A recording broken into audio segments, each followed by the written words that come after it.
Good afternoon to everyone and welcome. I see a lot of familiar faces on the call, but there are a few people I don't know as well. So I just want to give a quick intro. My name is Amy and I'm a program officer at Winrock International. And for the past, I would say 6 months or so, I've had the pleasure of serving as the Global Entrepreneurship Week, or GEW for short, community organizer here in Little Rock. And there are going to be events throughout this entire week. Some of them are put on by, of course, this group, but then all different organizations are having events throughout the state. So if you have the opportunity to attend other ones as well, I encourage you to. And I do know that we have a pitch competition coming up tomorrow, which Mimi, I'll give you a chance at the end of the call to kind of plug that and or if you'd like to go ahead and put a link in the chat to your event, please do so. So I'm going to start by giving just a little bit of an introduction to GEW. Global Entrepreneurship Week is a celebration of innovators who dream big and launch startups that bring ideas to life. Each November, GEW reaches millions of people of all ages and backgrounds through local, national, and global events and activities. From large-scale startup competitions and workshops to small community discussions, GEW reaches new audiences and connects participants to a network that can help take them to the next step, no matter where they are on their entrepreneurial journey. And I'm really proud to share with you all that Arkansas this year had over 17 participating communities throughout our state, which is the most of any state in the US by a long shot. And I think all of that can be attributed to Tiffany Henry and Grace Rains at the Conductor. They really rallied a passionate group of people who care about supporting local small businesses together to celebrate GEW. This year, the Global GEW Network chose 4 distinct themes for celebrations: education, ecosystems, inclusion, and policy. And this year, Little Rock chose to focus on inclusion. And so I want to read just a quick excerpt from GEW about this particular theme. They say, entrepreneurship is a positive force that drives innovation, creates wealth, and improves lives in communities, cities, and countries alike. But not everyone has the same opportunity. Race, age, gender, or where one lives should not be an obstacle to entrepreneurship. Anyone, anywhere should be able to realize their dream and start a business quickly, inexpensively, and without barriers.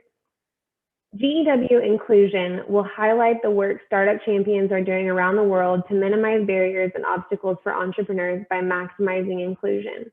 This theme celebrates diversity in all forms, including women and youth in leadership. So I am the face of the Little Rock Committee today, but I definitely want to recognize some of the organizations that I have been working with since around mid-July to bring you this panel along with a competition, which I'll describe in just a moment. But I'd like to thank the Arkansas Small Business and Technology Development Center, the Arkansas Regional Innovation Hub, the Arkansas Women's Business Center, Heifer International, the iFund, Innovate Arkansas, the Little Rock Regional Chamber, Remix Ideas, SCORE, the Urban League of Arkansas, the Venture Center, and the Winthrop Rockefeller Foundation. So a lot of those individuals from those organizations are on the call, and I just want to tell you all how much of a pleasure it's been to work with you and plan this event. So it was important to our committee to not only celebrate the spirit of entrepreneurship in our community, but to also use this opportunity to provide our small business owners with something tangible that they could leave with and that would be valuable to their businesses. So with funding from the Winthrop Rockefeller Foundation, in mid-October, we launched the Elevate Your Story competition, and 5 minority business owners from our community won a package, and it included storytelling coaching from The Yarn, as well as a short promotional video from Jeff Daly Cinematography. And today, before we begin our panel, I would like to share a compilation of this work. For women and minority-owned businesses, we see struggles every day. So the impact that a supportive community has for our success is crucial. The thing that gets me going in the morning is just the opportunity to create. I really love cooking food.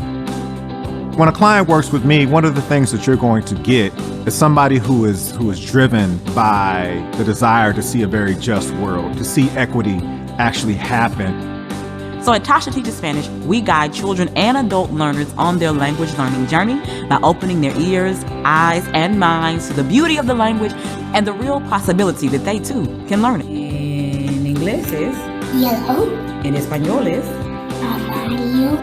I like the autonomy of being an entrepreneur, the freedom, and to be in control of my own destiny.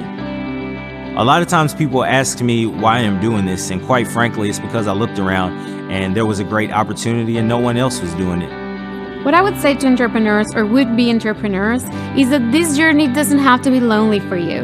Whether it's writing a business plan, applying for loans, market research, we are here to partner with you, and there are many other resources locally that are available to you.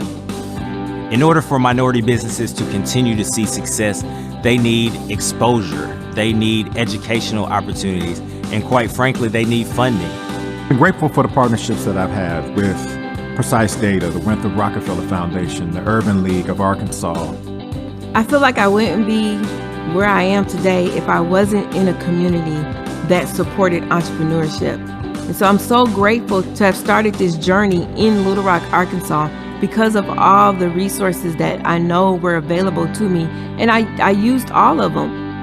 I have deep Arkansas roots. I'm born here, raised here, went to college here. I decided that I wanted to stay here and create something meaningful for my community.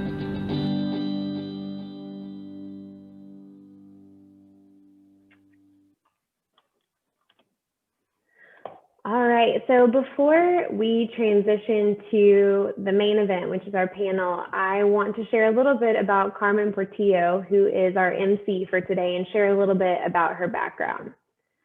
So Carmen was born and raised in Little Rock and moved to the United Kingdom in 2003. While abroad, Carmen had her first handmade gourmet chocolate truffle. Later, she traveled to Paris and caught the chocolate fever. Upon returning to home over a year later, she longed for that experience again. Carmen set off to study at the Nodder School for Confectionery and Chocolate Arts in Orlando, Florida, and École Chocolat Professional Chocolate Art.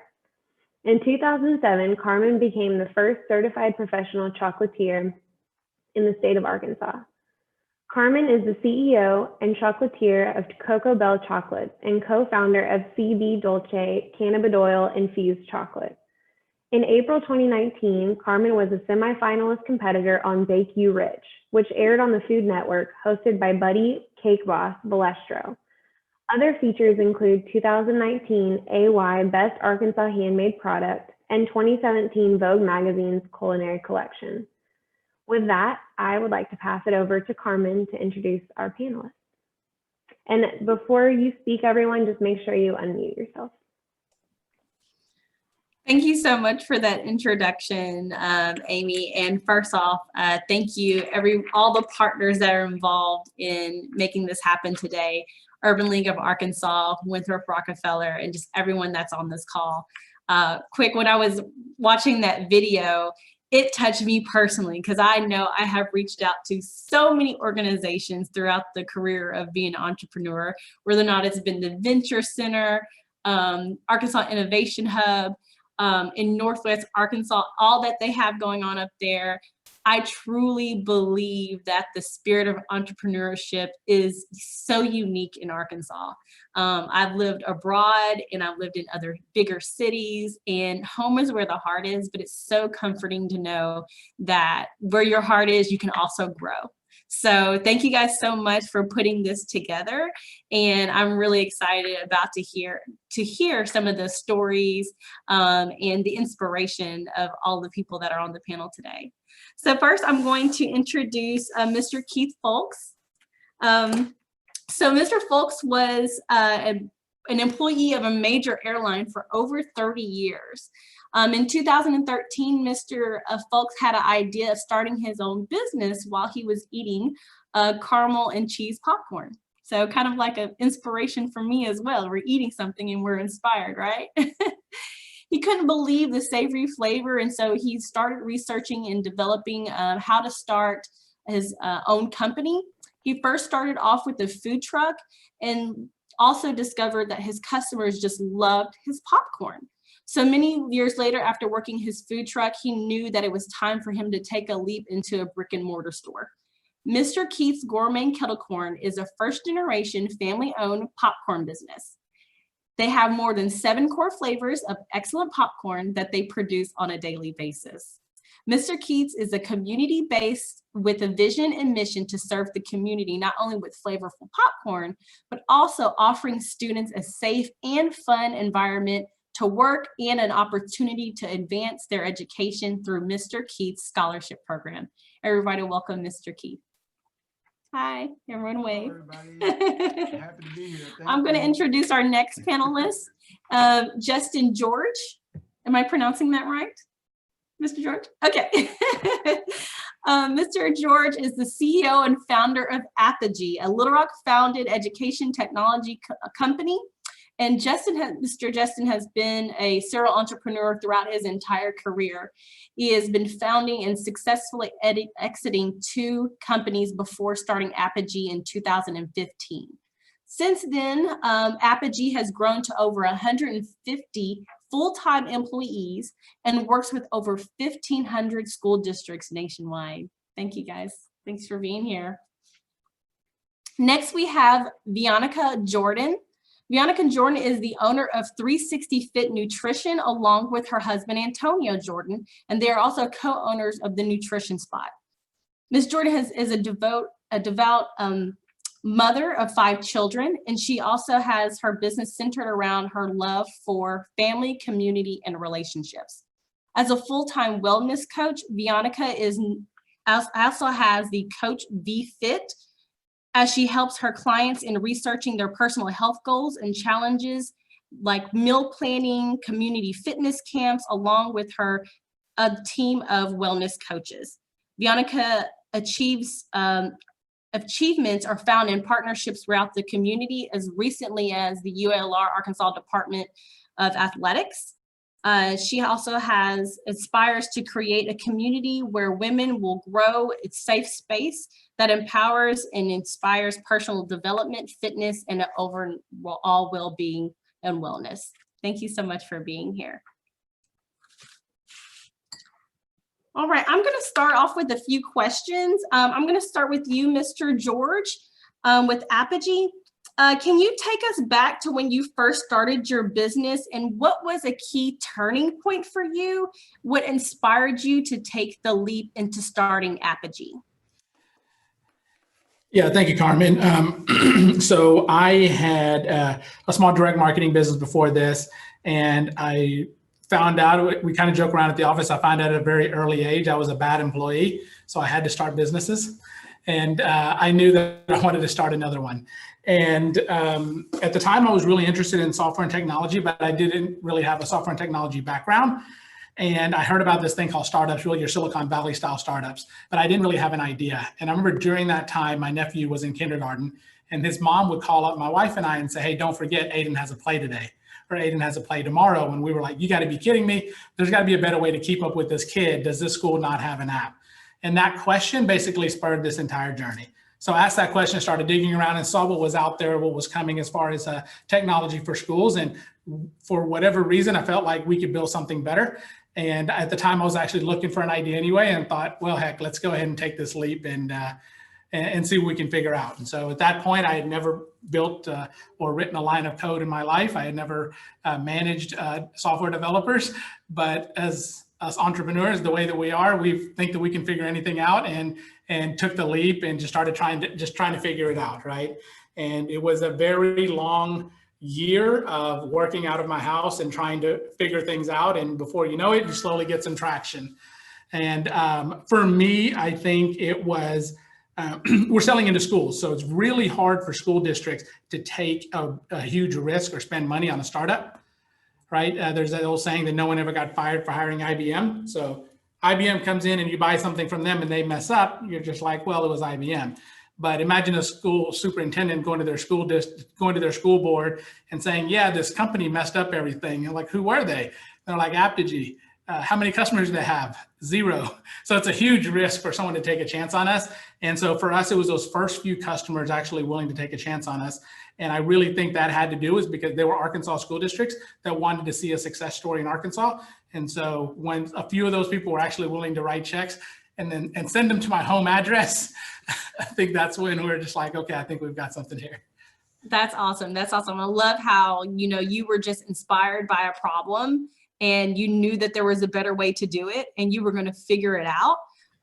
And particularly with school districts, sometimes their apps were so clunky and not efficient and not really what the student or the teacher or the parent needed.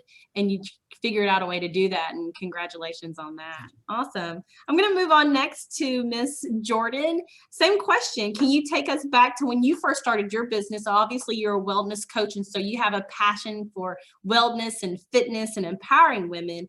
But what made you want to start and really take your leap into starting 360 Fit Nutrition and the Nutrition Spot?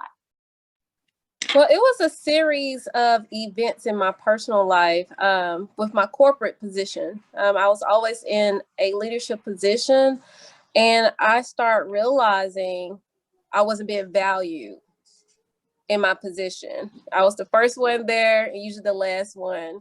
And I think it was the third year I got a 25-cent raise. I was like, no, I am way more valuable than this. But at the level I was at, I knew I couldn't leave the company with the amount of money I was making. So I decided to take things in my own hands, and I became a surrogate for this couple. I have 5 kids, and I always wanted to, bless another family that couldn't carry their baby. So I just simply carried their baby for them, and it transpired to what I'm doing now. With all the medication I was on to prevent my body from attacking their baby, I went from a size 4 as an athlete to a size 16. And it was my first time battling weight and trying to lose weight. And having all that medication in my body and all the steroids, it wasn't working. So I was one of those people that was against supplements that went to supplements. And with that, I walked into one of the nutrition stores and a light bulb just went off for me personally. I was like, this is my opportunity to leave corporate and put my passion into what I really desire, which is fitness and nutrition, but mostly empowering other women that got stuck, or even with people that are in that corporate lifestyle that get stuck and they're trying to figure out what's next. So I use this as my platform to have those discussions, and that's how I ended up in doing what I'm doing now. That's amazing. Wow. And sometimes it's those life experiences that you don't realize are going to lead you to your calling, right? Awesome. So lastly, we're going to speak with Mr. Fulks. Mr. Fulks with Keith's Gourmet Kettlecorn. Tell us about when you first started your business and why you decided to take a leap. I read about some of that in your bio, but I'm sure there's more there. Can you tell us about that? What inspired you there? First, I want to say thank you for having me, and thank you to my friend. I see Benito is on the line, as well as Scott Hamilton. Those men have poured into me and helped me to and inspired me to start my company. What happened for me is similar to Jordan. I was undervalued at work. I didn't get the 25 cents, Jordan. I got a little bit more than that on the raise, but I do understand not being valued. And during my time of research and development, again, I noticed that folks, they liked the product that we were producing. And I knew we needed to take it to the next level. And when you look at talking about starting a business, it can be in your mind, but you need the resources to make it happen. And also networking plays a major part in it. And that was the core values for me, the networking, to get me to a place where I can speak to the people who can fund my company according to what I have in my head. And that's what drove me. And I knew it could be successful. I just needed some extra help and work towards that goal. And I'm just grateful to meet folks like Benito and Scott Hamilton to kind of help me to network and pull it all together. And it's an awesome experience. Awesome. I hope I answered your question. Yes. Give us some more meat. That's good. I read some of that in your bio on how you got started, but also some more meat in that is always good. Actually, I'm going to jump to you again since you're already unmuted. The next question is, a lot of times success stories isn't always linear for everyone. We have our highs and we have our lows. On your journey, can you share with just shortly some of your high and low points in your journey, and also what you learned during that time? Sure. Thank you for the question. Many times when you have a vision, others don't share in that vision because it's for you. And it's not always good I found, to share with multiple people, because sometimes they can kind of talk you out of it. But my lowest point when I was doing my food truck, and I still do, is when the weather would be bad and it would be cold outside. And of course, when you're dealing with popcorn, the moisture content plays a role in it. But I knew I had to get up and go anyway, when I knew I wasn't going to make a whole lot of money, because I knew somebody was craving my product. And so I would go when I knew I wasn't going to make much, but it was worth it in the long run, because the people expect for me to be there and they look for a good product. And the high point for me is, even though we're in the COVID situation and this is a critical time, I never failed or decided not to move forward, because I believe in the product. I believe in it. And the high point for me is working with my family, my two daughters and my nephew, and to see them and help them begin to grow. That's the best part for me, to help them to understand the company, understand the product, and understand most important, the customer service. And that's what's going to bring us to return customers and grow the company in the future. That's so true. That's so true, particularly when you have food businesses that bring people joy, right? I make chocolates for a living, and people want to do business with a girl that smiles and brings them chocolate. So same thing, that nostalgia and that warm feeling, and people that, great customer service, the family, the story, people will share that and they'll remember that, rather than just go and get some Orville Redenbacher's. They're going to go to get Mr. Keith's.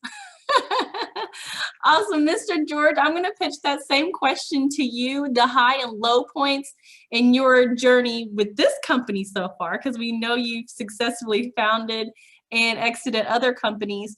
But what are some, or some of the other ones as well, but some great lessons that you've learned during that time? Oh, I think you might have to unmute yourself. There we go. You would think running a tech company, I would know that, but unfortunately, Carmel, I don't know if I have a really good answer for this. And the reason is that you just get so in the weeds, right? It's so hard to, one of the things that someone showed me is like, you have to sometimes step back and celebrate the wins. Those wins, if you really look at it, are actually happening all the time for us as entrepreneurs. But because we're so worried about everything that could go wrong at every moment, it's hard to celebrate those. And all those wins don't mean anything if you don't keep it going and you don't continue to have wins. So it's been really hard for me to immediately think about what are the great wins we've had. But at the same time, it's hard for me to figure out all the negatives and the losses either, because as an entrepreneur, I just know that I'm going to figure it out and figure out a way to overcome those, right? And so I'm kind of forcing myself to think of what are some of those wins, and some of the things that really stand out and maybe, emotionally make me feel better is usually it's when we get unsolicited feedback from our customers talking about how much we've made a positive impact on them. Or one specific one is somebody compared our customer service to Chick-fil-A.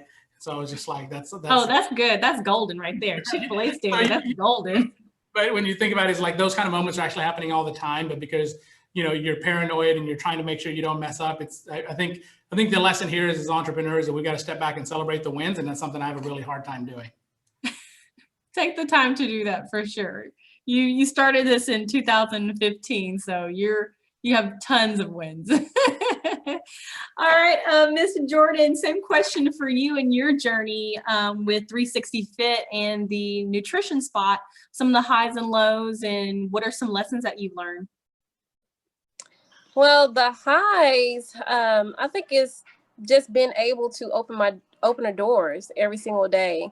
And it's that simple for me, focusing on that and the lives that are being touched with the results they're getting with their health, or it's not even sometimes related to health, it's mental, preventing suicide. And people get very transparent when you're about community and building a relationship. So for me, it's the value of life, not the money. The money comes if you are truly passionate about what you do. So for me, that's success in my eyes, and that's the highs for me, is having those in-depth conversations over time. Now the lows, I think we all felt it for 2020. We had to get very creative, especially since we were seen as an essential business. Our business is run through nurses, doctors, teachers, everything that was closed down. So we had to get very creative and do curbside. And we was working our butts off, running back and forth from the bar to outside was a lot. The community, when we were close to closing our doors this year, the community came and they was like, "You're not closing. We're telling everybody to come to the curbside and order." So I could say that was our actual low, but for us, it was a good opportunity to challenge ourselves as business owners and get creative and figure out within a short time span how to reach our new customer base. So, right. I really feel like there's never a time like a crisis or a pandemic where you really get creative and entrepreneurial, right? Because we put everything on the line, whether or not it's our sweat equity or our real equity and our funds into it. These are our babies, and we want to see them succeed. And it's nothing like a crisis to really pull you out of the box and make you think differently in some services that you may have overlooked. And, I think from this, with a lot of businesses, including my own and yours and Keith, I'm sure Mr. George as well, that we will find new avenues and offer new services that probably won't go away, because we've been able to stretch ourselves in this way. So thank you for that. All right, next question. I am going to go to you, Mr. George, real quick. I'm going to bounce around a little bit.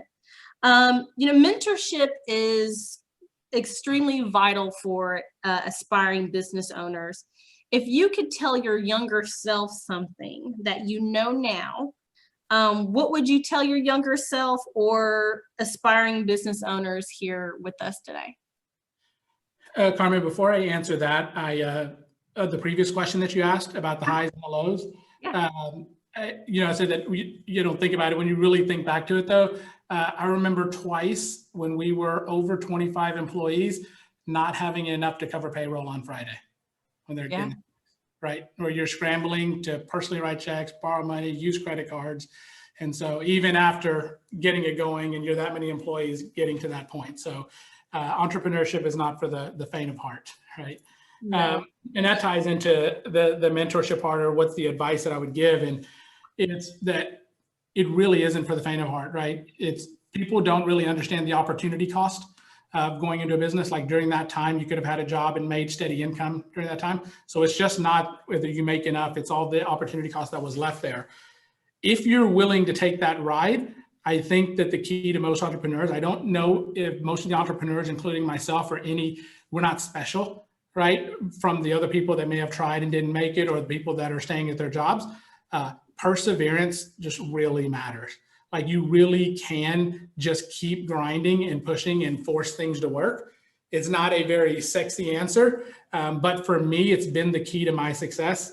It's just very clear, it's just perseverance. Like, I'm just not going to stop and willing to do anything and everything.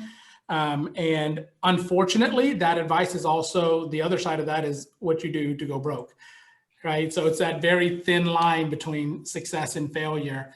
And if you're not ready to persevere at any and all levels, it's not the journey that you should be taking. Yeah, I feel like with entrepreneurship, when I became an entrepreneur, I really got in touch with my inner survivor. And Survivor is one of their taglines. The Survivor, the reality show, is outwit, outlast, outplay, right? And so sometimes that's just keep on trudging down this road and through this mud, and I'm gonna make it. And you know, definitely got to know when to hold them and when to fold them, but I'm going to keep on going until it's time for me to fold. And I've been able to see some amazing wins because I didn't give up. You know, if we shut our doors every time there was an obstacle in the way, we wouldn't get very far at all. Mr. Fulks, your same question for you. If you were to tell your younger self some advice, some wisdom, what would that be for you? You know, just listening to George and yourself, those comments, I jotted down some notes on mentorship, and that's exactly what I put down was perseverance. I think that's of the utmost important. You cannot get frustrated to the extent that you just want to quit. You just have to keep going. And realizing, knowing what you're doing will pay off. It will pay off. I think that I would tell anyone, any entrepreneur, you have to believe in what you're doing and know that it's going to work for you. It'll work. And so perseverance is what I put down there. And I also said, well, don't get overly excited when things don't work out the way you think they should. Don't get overexcited and just persevere through it, and it's going to work out. I love that. I love that. Same question for you, Miss Jordan. What would you tell your younger self, and words of wisdom? To know your audience. Whatever product you have, figure out how that product can be relatable so you don't come off salesy. I was so green when I first started. I was just like, you need one. And, you know, you could be selling the same product as your competition, or even just the exact same product, but they buy you. Who are you? How are you showing up? So believe in who you are. Do personal development, because we all still need to grow, and continuously apply it to everything in life. And read. So the 4 Agreements is a good book. It helps you in taking accountability for self, because in business as an entrepreneur, regardless of what happened, you have to still take accountability and not have the woe me attitude. So that's the first thing, you know, get to know your audience before you start pitching or selling anything, so it could be relatable. And then what was the other part? I think that was it, right? Did I answer the question? Yeah, you did. Yeah. Okay. I'm smiling at your answer, because when I first started Cocoa Belle in 2008, I had just come fresh from Europe. So I was like this Arkansan that like, oh, I've been in Paris. And and I named my raspberry, a lot of my flavors were in French. And I was down in the Little Rock River Market, and raspberry is framboise. And I'm like, would you like this framboise truffle? And people are just looking at me crazy. Or, you know, it's like, what's frambozy? And I'm like, oh my gosh. And I was like, you know what? I'm from Arkansas. I don't know French myself. Who am I fooling? But it was trying to do that whole salesy and emulate this thing and this inspiration that I was inspired by. But when I called it raspberry, it's one of my most popular flavors. But when it was framboise, people didn't know I was selling. So you're exactly right in that. We certainly have a vision sometimes, and we have to pivot. And that goes into my next question. We all have an initial mission or vision for our business, but has that changed for any of you all that are on the panel today? If so, how? And I'll just open that up to whoever wants to hop in. If you had like an original vision, you've had to pivot and it's changed. Who wants to take that first question? The question first.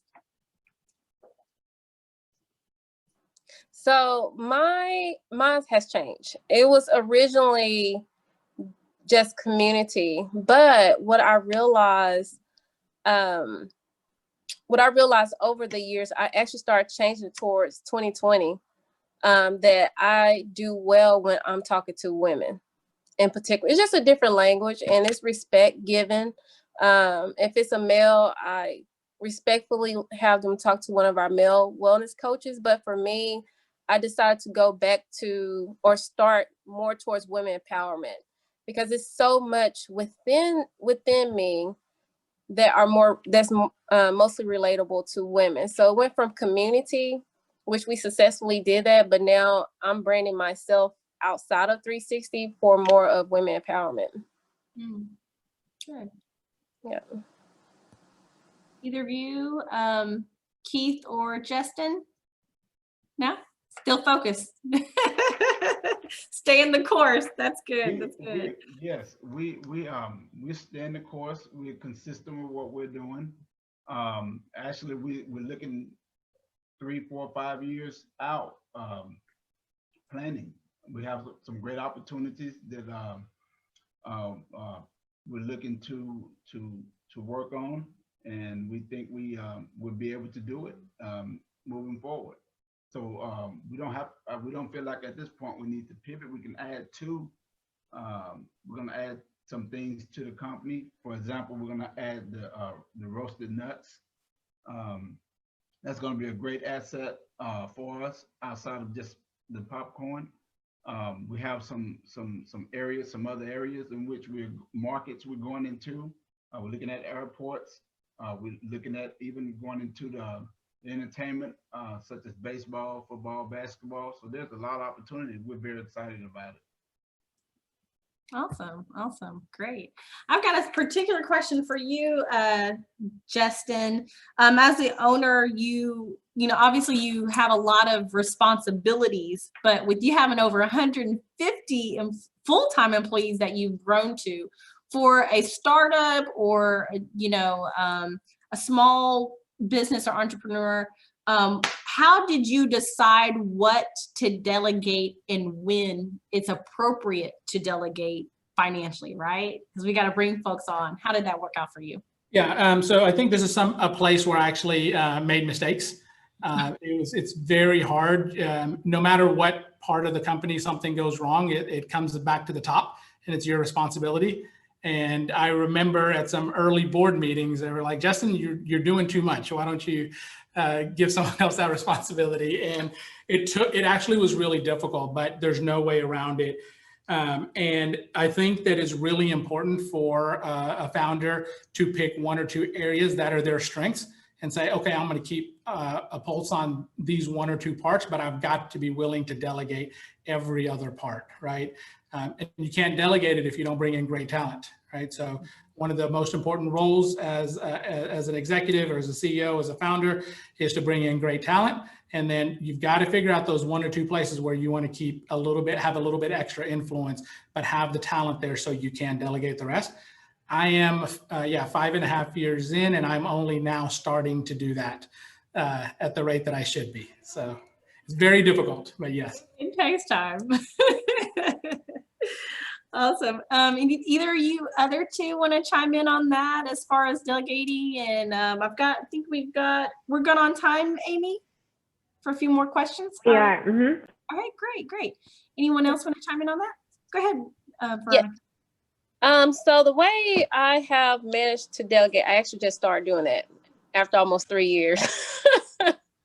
It's kind of hard to let go of that baby when you're initially starting off. But what I did was look at traits and look at strengths and do 101s with the wellness coaches we have to see what exactly aligned with them staying authentic. Mm-hmm. And if they were able to stay authentic and it came natural, I would mentor them under that responsibility. And after a month to 60 days, then I would delegate that responsibility to them.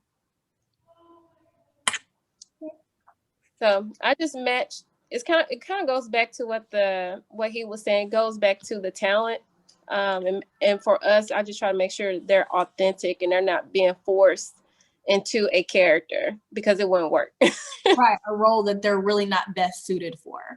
Right. Oh, right. Awesome. So a couple of last more questions, and then we're going to wrap it up pretty soon.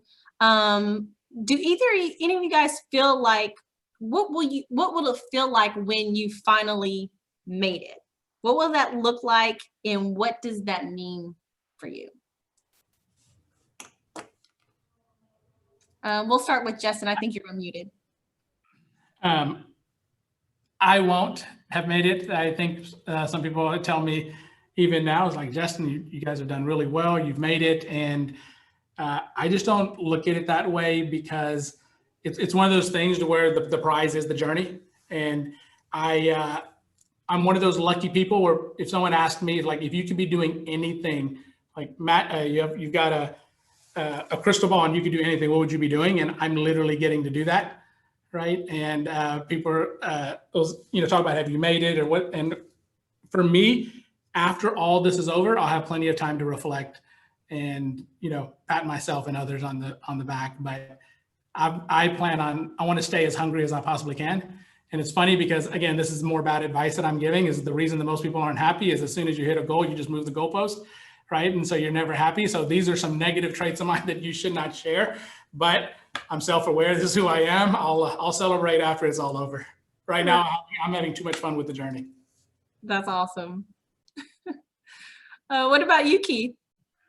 Yes. I feel like I made it when the company is profitable consistently, and I can pass it along to my kids.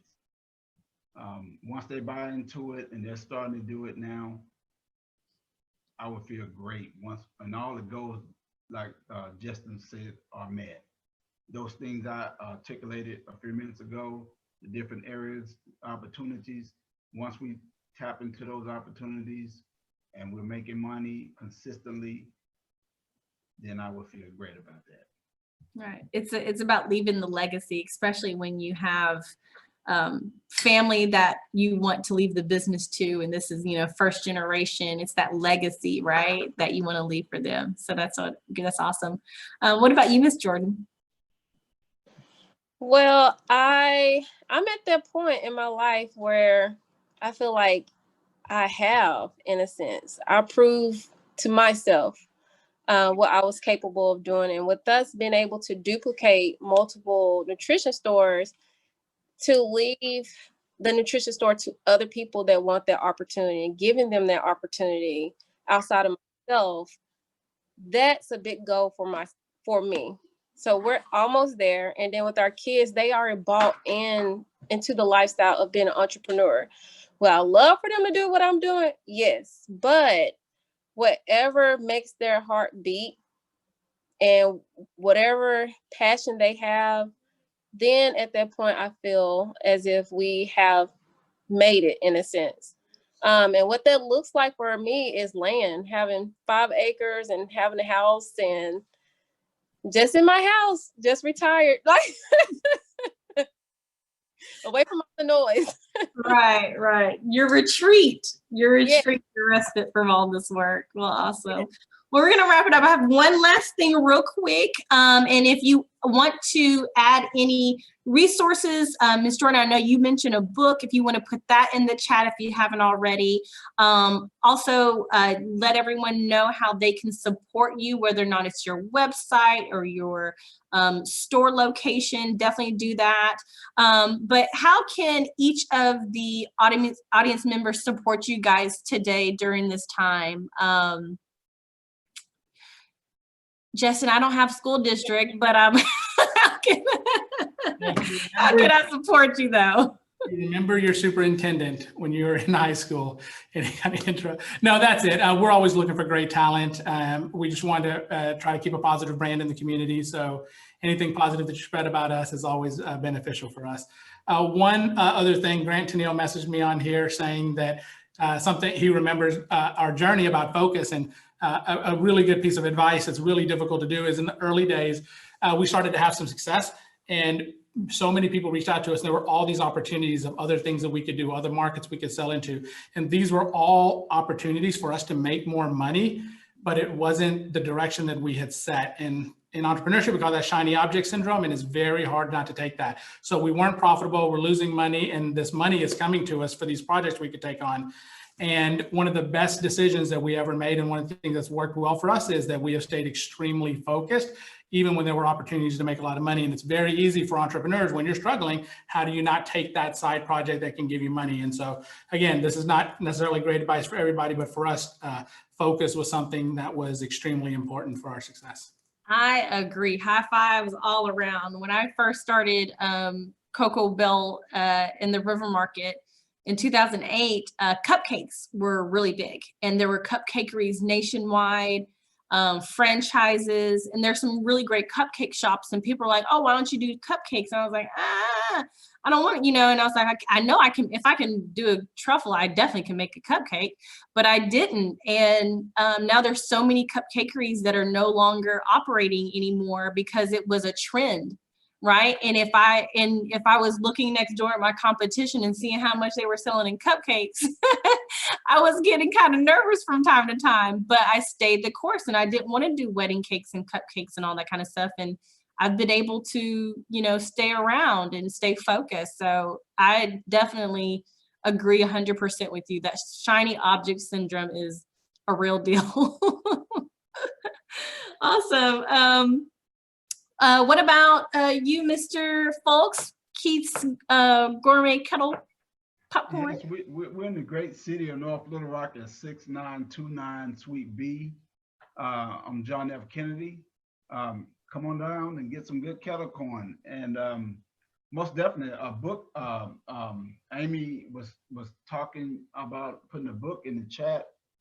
A good book that I read was Michael V. Roberts. And the title is Action Has No Season. Action Has No Season. Michael B. Roberts. And that book helped me tremendously. Awesome. Thank you. And everyone, I want to remind everyone, holiday time is around the corner. And although we may not be able to celebrate in person with people, we can definitely send them some popcorn. For sure. All right, Bionica, what about you? How can we support you right now? So I am a full-time wellness coach. That means I can help you in losing weight, help you gaining healthy weight, or gaining lean muscle. We have 2 locations. The one I'm primary at is at 360 Fit Nutrition, 2911 Lakewood Village in North Little Rock, Arkansas. So if you, with Thanksgiving coming around, we have things like Thermobun, and Thermobun basically gets the fat out your body so you don't gain any weight. So if you need that, I got you. Okay. And then the nutrition spot, that's at 13000 Chenal Parkway, Suite 108 in Little Rock, Arkansas. Is directly next door to Plato's Closet off of Chenal. So my husband is primarily at that location along with our co-owner, Steven. And we have personal trainers at that location as well. So if you know anybody that needs a single serving, just send them in and let them know that you referred them to Bianca. Yes, awesome. Yes, your teas are amazing. So I can definitely plug in for that as well. Yes. Great. Well, awesome. And I put my information in the chat as well. It's holiday time, Cocoa Belle chocolates. We ship nationwide. We'll be opening, shipping out again after Thanksgiving holiday season, because the temperatures are starting to lower nationwide. And then we also have our brick and mortar store in downtown Little Rock, 108 West 6th Street, inside of Bella Vita Jewelry. Thank you guys so much for sharing all of your wisdom with us today. your highs, your lows, and keeping us encouraged, because 2020 has been one for the books for sure. It's going to go down in history. And with that, thank you so much. I'm going to turn it back over to Amy. Thank you, guys. Thank you, Carmen. I mean, that was a great wrap up. I think the only thing I'm going to add is that we do a silent round of applause since we're all on Zoom, which is the sign language for an applause. Great work. Thank you for all the insights. And I love what the username is C Parks. It says small businesses are truly the foundation and soul of our communities, which is so true. And we just thank you all so much for your time and insight. I think everyone on the call learned something today about being an entrepreneur. So thank you all so much. And happy GEW week. Yes, yes, yes, yes. All right. Thanks, everyone. Bye.